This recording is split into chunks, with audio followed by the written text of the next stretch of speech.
Hello guys, and we are back again with another video. We are back on Jordan Peterson, and let's just start. My question is, what does this listening posture look like over time? And with your knowledge of personal psychology, I think we can all say we've somewhere encountered one of those relationships where one person does all the work and the other person can't engage in this, even if they have been listened to over and over and over again. But at our society level, if that does happen, now let's try it. I totally agree with you. Let's listen. If we wind up in this, sometimes it's always listening and it never turns into listening back. Right. What's that look like over time? You do test for reciprocity. So children, for example, when children are investigating potential play partners on the playground, they'll come up to a child, let's assume a child of roughly the same age, because that would be the most common situation. Maybe we're talking about kids who are 4 or 5 years old, and they'll throw out a play gesture that's rather simple, so maybe that a 2-year-old could manage, and then if the person manages a proper response, then they throw out a little more sophisticated gesture, and if the person responds appropriately, then they ratchet up to just above their developmental level, and then they play like mad at that level, and that'll make them friends. And so partly what they're testing for there continually is whether there's something approximating reciprocal altruism, right? It's tit for tat in the positive sense. And I would say that, well, we know there's actually a literature on this, which is quite interesting. This is also something very practical to know, and I'll get to another practicality here. So there have been psychologists who've done empirical investigations into what predicts the longevity of a relationship. And so here's one experiment that was conducted multiple times, and I believe this is very reliable data. So imagine you have the two partners in a marriage, each rate the number of encounters they have with their other partner a day. And it's kind of an arbitrary and subjective measure, but it doesn't matter. You might say, well, I talked to my wife 8 times today. We had 8 different interactions. And then you'd say, well, did you rate those for whether they're positive or negative? And then you can calculate a ratio of positive to negative. And then you can use the ratio to predict the longevity of the relationship. And the data show that if the relationship interactions fall below 5 positive to 1 negative, then the relationship deteriorates and is generally doomed.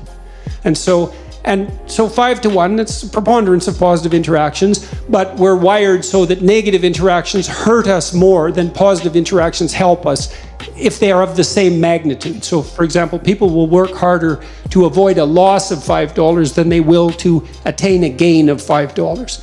And you might say, well, why is that? And the answer is, you can be absolutely dead, but there's only so happy you can be. And so it's better to err on the side of conservatism in the domain of negative emotion. And so, but interestingly enough, if the interactions rise so that they exceed 11 positive to 1 negative, the relationship also deteriorates.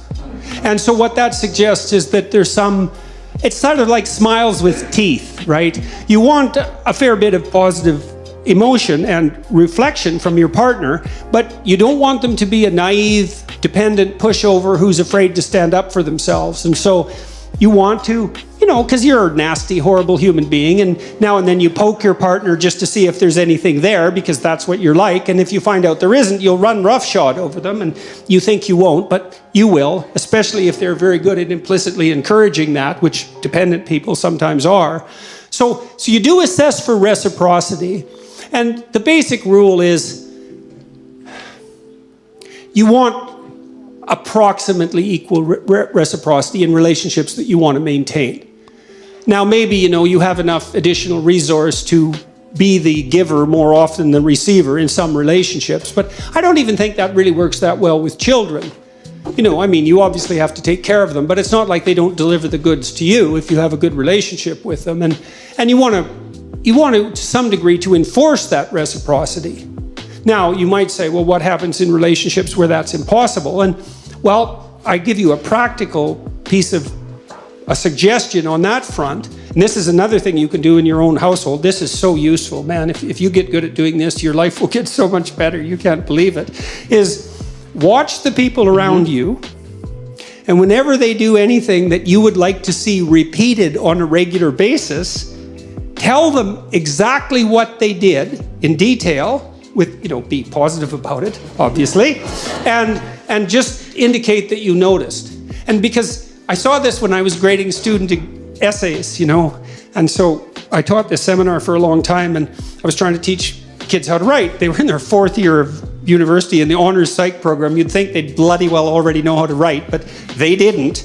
And so I'd have them write a 4-page essay on a given topic, and then they had to rewrite that to a 6-page essay, and then they had to rewrite that to an 8-page essay. And the first essay I graded, it was only 5% of their grade, and I told them, I'm going to cut you into ribbons. But it doesn't matter because it's 5% of your grade, and so they could tolerate that. And generally, by the 3rd essay, they had written the best thing they'd ever written in their life, and they learned so fast it was unbelievable. But one of the things I noticed was that they did a little testing with the first essay. They'd hand in something. It was just like, God, formulaic, boring. They weren't in it at all. There was nothing of the person in there. There was no thought. There was just the kind of psychobabble that they'd learned, especially if they were in faculties of education.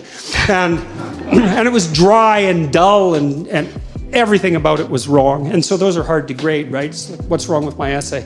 Well, the words aren't right. The phrases, they're not so good. They're not organized well into sentences. The sentences aren't sequenced well in the paragraphs. The paragraphs don't make a coherent argument, and the entire thing is empty. But other than that, no problem. It was often easier just to rewrite those essays than to grade them. So in any case, though, one of the things I did learn was that even in an essay like that, there is usually like 1 sentence or 2 sentences buried on like page 3 that was an actual thought and reasonably clearly stated and somewhat gripping, It was like the person popped out from all the background rubbish and said, well, what about this?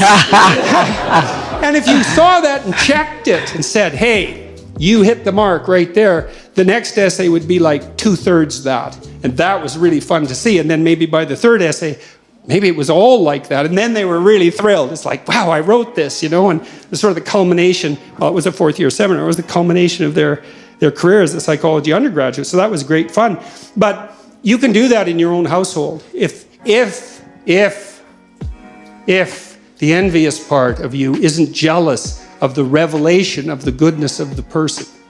And so here's the opposite tack, if you want to do this. So imagine that you're a man who's managed to attract a mate, and he believes he's punched above his weight. So this woman is more attractive, let's say, more vivacious, more desirable than he deserves. So that's going to grate on his soul a fair bit, right? Partly because her shining casts a dim light on his lack of utility, let's say. And so you can imagine someone like that being prone to jealousy for obvious reasons.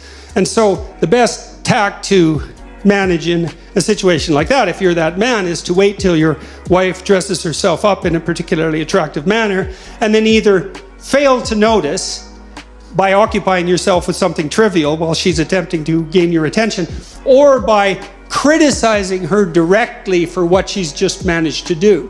And if you do that 50 times, let's say, you can be sure that she'll never reveal her attractiveness to anyone else for the rest of her life, Really?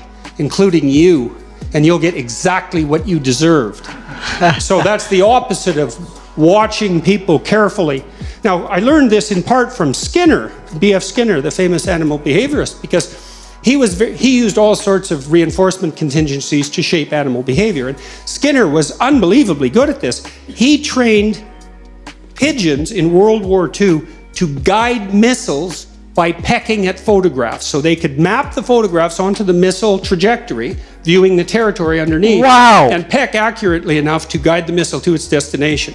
That was discontinued as the technology for guided missiles developed, but Skinner could do that. And, we think pigeons, well, they're not that bright. It's like, they're smarter than you think, pigeons. That's why they can live in cities. That's not easy for a bird to pull off, It's not their natural habitat. I've never And thought so, about that, but that's Skinner, smart. although he would use punishment, technically speaking, which is the application of a certain amount of pain, or threat, which is the use of anxiety, but what he believed was most effective was reward. But it required a tremendous amount of attention.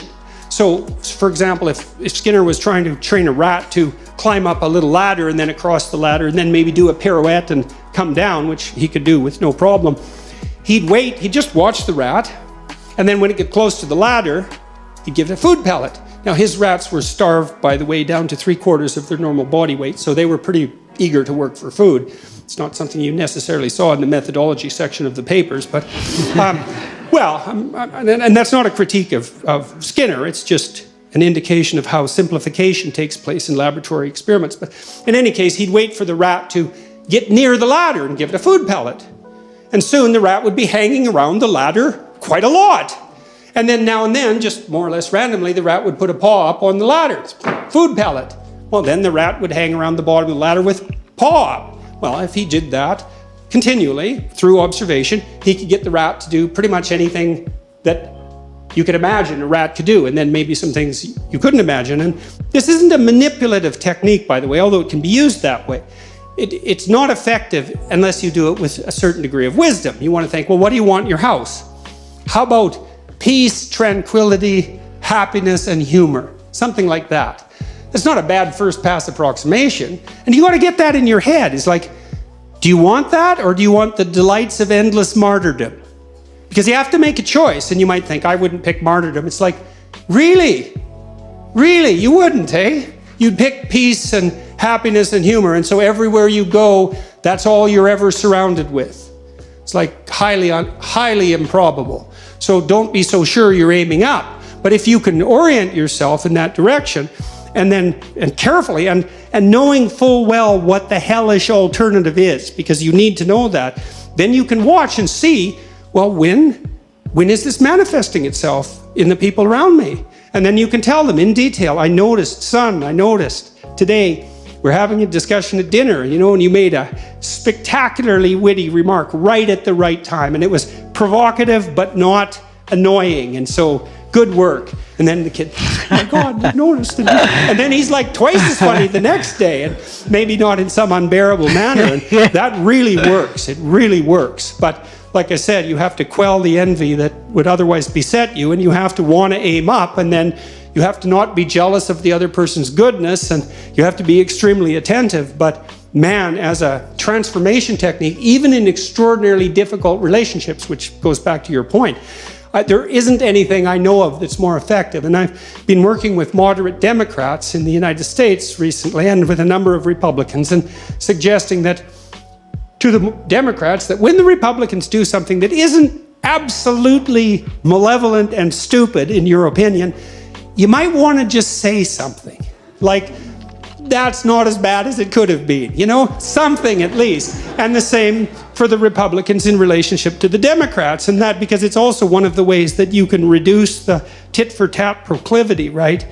You want to give the devil his due, especially when you're not actually talking to the devil, but just the person who's sitting across you, let's say in the house. It's an unbelievable, and people, that's another issue. I mean, if you want people to appreciate having you around, learning how to listen, that is a skill that is absolutely unbeatable. And this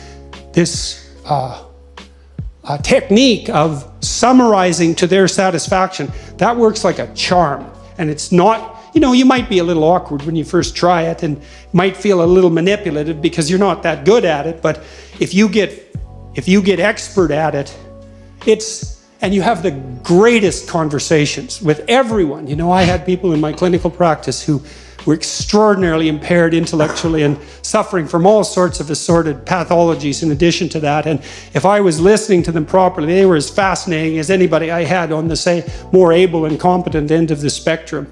And you learn so much because there is nothing that people won't tell you if you listen. It is absolutely amazing what people will tell you, and so quickly they'll reveal things they didn't even know about themselves. And they need to know those things often. They've been hidden for years. It's so rewarding. And then this use of attentive reward, that's also, it's fun in a game-like sense once you learn to play it, because you're watching. You think, I'll just wait. This person's going to do something good sooner or later. It's like, pat, good work.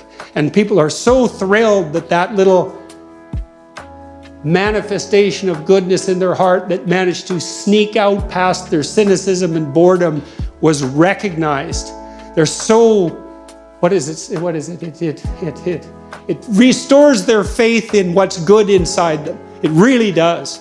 It's unbelievably powerful. And so that can work if you're embroiled in a difficult relationship, and you can't escape easily, or maybe you can't escape on moral grounds. That listening, that helps a lot. You might have to listen a lot, but that use of judicious reward, man, that's a powerful technique. So we've come to the end of the video, and this was talking about listening, so I had to do a lot of listening. And this man is he's a good lecturer, a good storyteller, and a good teacher in general. So I mean, as we know, we constantly watch his videos, and I'll constantly keep on watching his videos, and reorient myself with his videos too as well, and learn more. So we've come to the end of the video. Don't forget to like, comment, and subscribe, and also share with your friends, and also click on the notification bell icon so that any video that I post, you will be the first to get it. Adios amigos, and I'll catch you in my next video. Bye.